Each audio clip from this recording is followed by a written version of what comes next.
Sampurasun, kembali salam dari Taman Sari 16, semua staf dan karyawan Lembaga Literatura Baptis.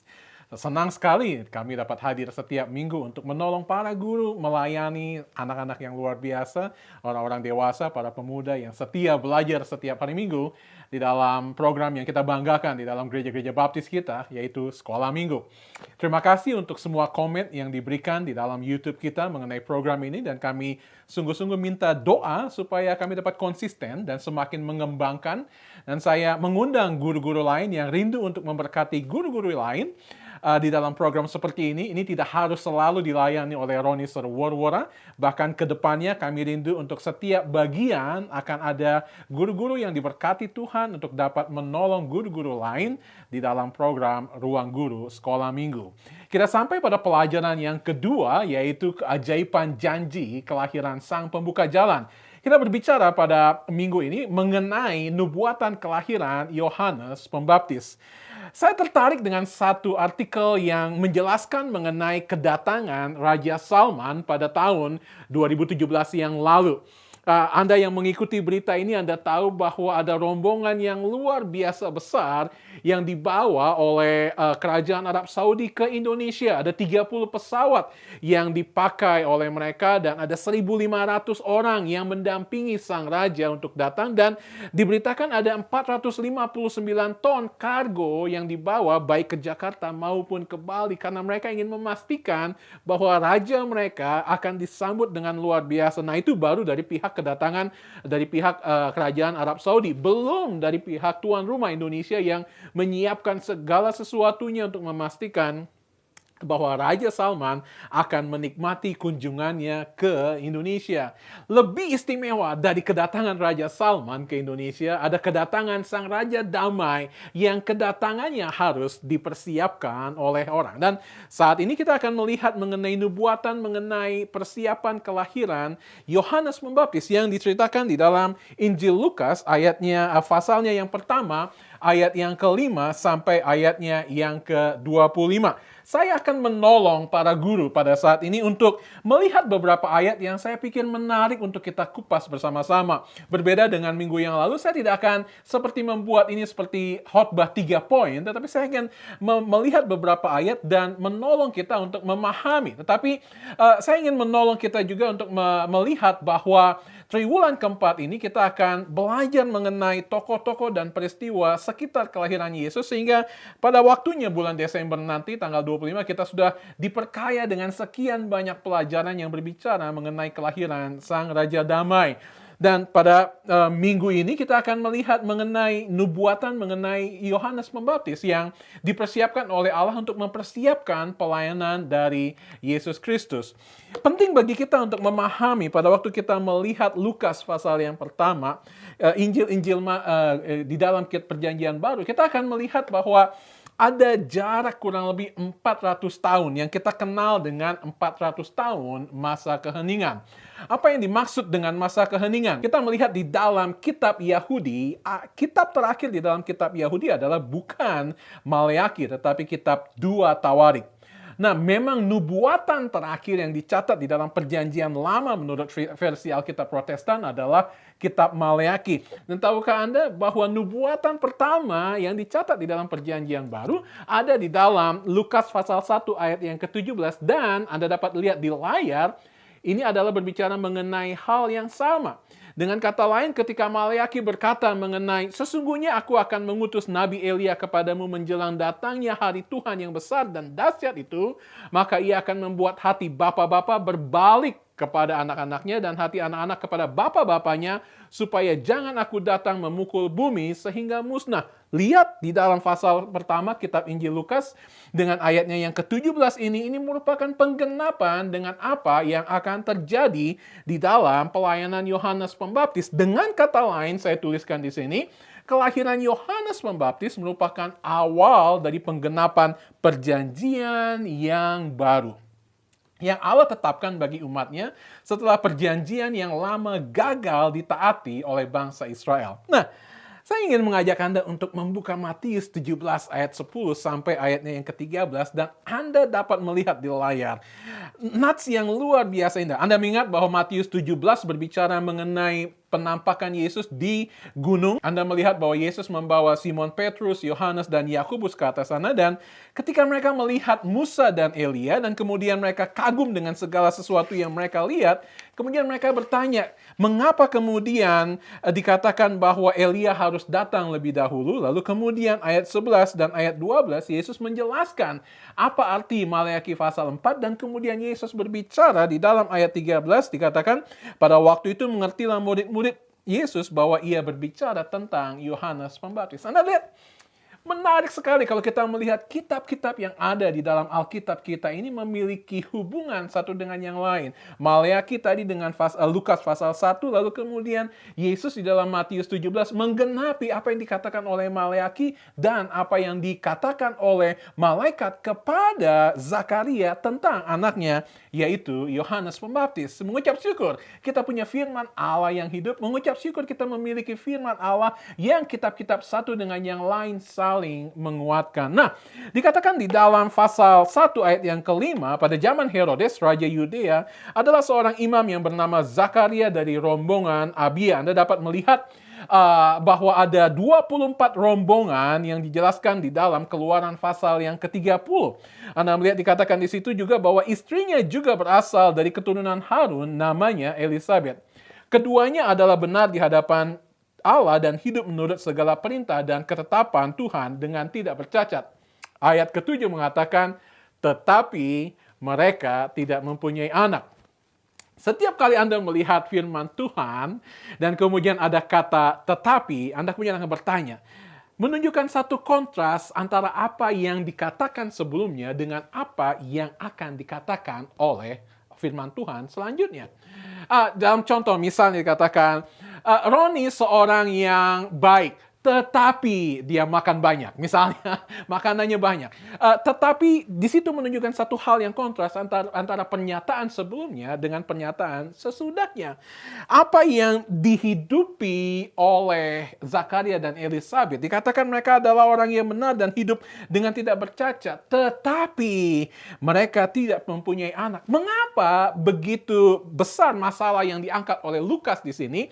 Ketika mereka dikatakan bahwa keduanya tidak memiliki anak. Pasangan yang tidak memiliki keturunan bagi orang Yahudi diduga telah melakukan suatu dosa di hadapan Tuhan sehingga mereka mendapatkan kutuk. Lihat Imamat 20 ayat 20 sampai 21.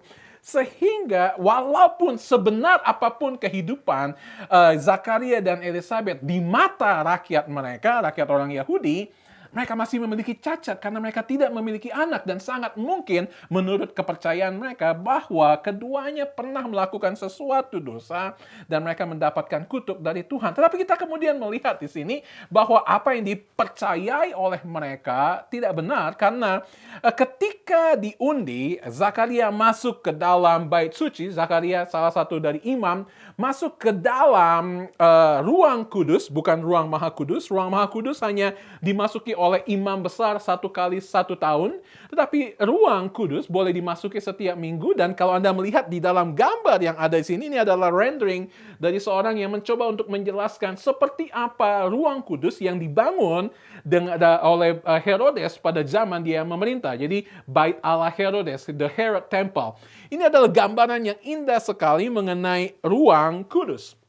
Di dalam ruang kudus ada tiga perabot di sana. Yang pertama kita tahu ada kandil yang Anda dapat lihat nanti. Dan yang kedua Anda dapat melihat ada mezbah, ada meja sajian berisi roti-roti ya di sana. Lalu yang Anda dapat lihat di sini adalah mezbah pembakaran ukupan. Mezbah pembakaran ukupan di sini yang dibakar, kemenyan yang dibakar oleh imam harus dibakar setiap minggu untuk memastikan bahwa selalu ada incense, pembakaran ukupan yang menyala di dalam ruang kudus tersebut. Nah, tugas dari Zakaria pada waktu itu adalah untuk masuk dan membakar ukupan di situ, dan dikatakan di dalam ayat yang ke-10, sementara itu seluruh umat berkumpul di luar dan sembahyang, waktu itu adalah waktu pembakaran ukupan. Nah, kemudian kita bertanya, Apa hubungannya antara apa yang dijelaskan di dalam Lukas pasal 1 ayat 9 dan 10 dengan tradisi orang Yahudi, perintah yang diberikan oleh Musa pada waktu itu untuk membakar ukupan pada waktu itu. Nah, Anda dapat melihat bahwa Keluaran 30 menjelaskan perintah untuk membuat mezbah pembakaran ukupan. Dan kalau kita melihat di dalam perjanjian lama, pembakaran ukupan selalu berhubungan dengan doa. Pemazmur di dalam pasal 141 ayatnya yang kedua mengatakan, biarlah doaku adalah bagimu seperti persembahan ukupan dan tanganku yang terangkat seperti persembahan korban pada waktu petang. Berbicara mengenai hubungan antara membakar ukupan, kemenyan dengan doa. Kita lanjut ke kitab Wahyu.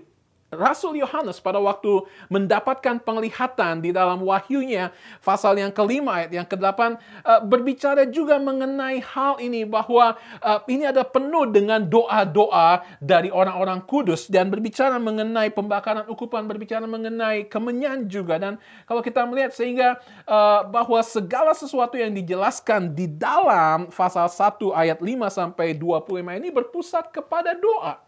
Doa dari Zakaria dan Elizabeth.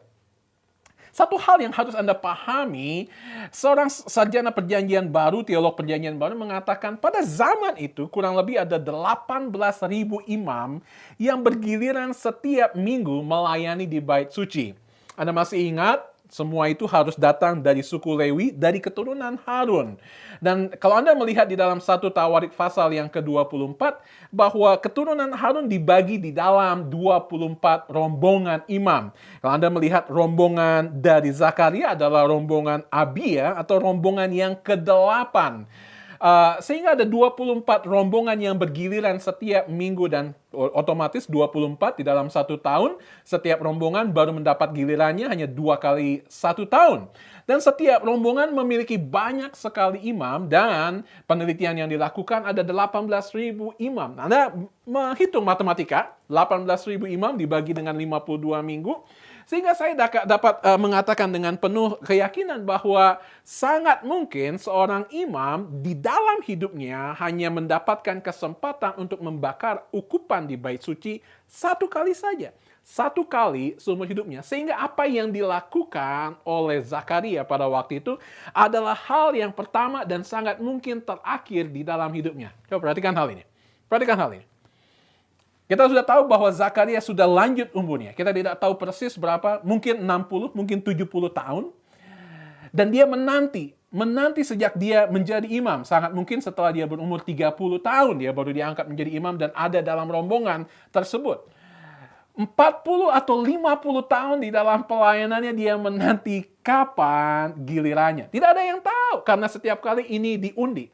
Sehingga apa yang dinanti-nantikan oleh Zakaria pada waktu itu adalah pengalaman 1 kali dalam seumur hidupnya. Dan ketika dia mengalami pengalaman 1 kali dalam seumur hidupnya itu, dia mendapatkan sesuatu yang luar biasa. Nah, kembali kepada gambar yang tadi kita lihat, bahwa pada saat Zakaria sedang membakar, bayangkan Anda berada di dalam ruangan yang ini, semegah ini, sendirian, dan Anda membawa doa dari umat, dan Anda membakar mezbah tersebut, kemenyan yang ada di mezbah tersebut, di sisinya seorang malaikat Tuhan tampil.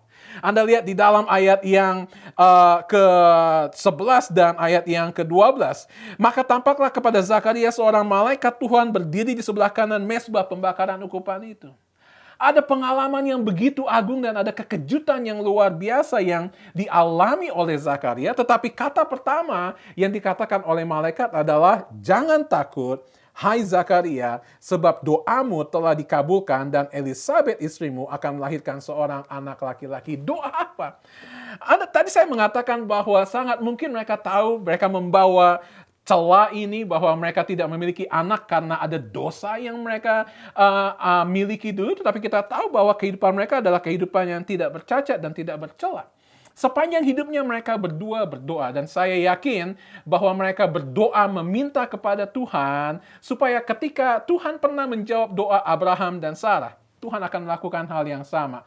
Kalau Tuhan sudah menjawab doa Hana, Tuhan juga akan menjawab doa hal yang sama. Kalau Tuhan memberikan Manoah dan istrinya seorang Simpson, tentu Tuhan juga akan memberikan hal yang sama kepada mereka. Itu sebabnya sampai dengan masa tua mereka, mereka tetap terus setia berdoa, dan berdoa meminta kepada Tuhan untuk apa yang mereka minta rindukan selama ini, yaitu seorang keturunan, seorang anak. Dan Tuhan memberikan seorang anak laki-laki kepada mereka. Tetapi ada keraguan-raguan di dalam ayat yang ke-18. Ayat 18 mengatakan, bagaimanakah aku tahu bahwa hal ini akan terjadi sebab aku sudah tua dan istriku sudah lanjut umurnya. Anda lihat, seorang imam seperti Zakaria menguasai perjanjian lama. Firman Tuhan ada di dalam kepalanya. Dia tahu mujizat-mujizat yang luar biasa yang Tuhan berikan kepada orang-orang yang ada di dalam perjanjian lama. Tetapi dia belum pernah melihat ada mujizat yang terjadi sepanjang hidupnya. Tadi saya menjelaskan mengenai 400 tahun keheningan. Sepanjang 400 tahun keheningan tersebut, tidak ada nubuatan yang diberikan dan para teolog meyakini bahwa tidak ada juga mujizat yang dinyatakan oleh Tuhan kepada bangsa Israel. Dia tahu bahwa ada sekian banyak mujizat yang terjadi di dalam perjanjian lama, tetapi dia belum pernah melihat atau mengalami dalam hidupnya. Itu sebabnya dia bertanya, bagaimanakah aku tahu bahwa hal ini akan terjadi? Apa yang dapat kita bagikan kepada murid-murid kita mengenai hal ini? Seringkali kita membaca, mempelajari firman Tuhan, tetapi kita gagal untuk mengalami firman Tuhan karena ada sesuatu yang belum kita serahkan sungguh-sungguh kepada Tuhan. Masih ada yang menghalangi kita mempelajari kebenaran firman Tuhan, tetapi masih gagal untuk sungguh-sungguh menghidupi kebenaran firman Tuhan. Itu sebabnya kalau kita melihat bahwa apa yang dilakukan oleh Zakaria dan Elisabet sangat mungkin merupakan gambaran dari Ibrani 11 ayat 1. Masih ingat bahwa iman adalah dasar dari segala sesuatu yang kita harapkan dan bukti dari segala sesuatu yang tidak kita lihat. Itu sebabnya mereka di usia mereka yang lanjut pun mereka tetap berdoa dan berdoa.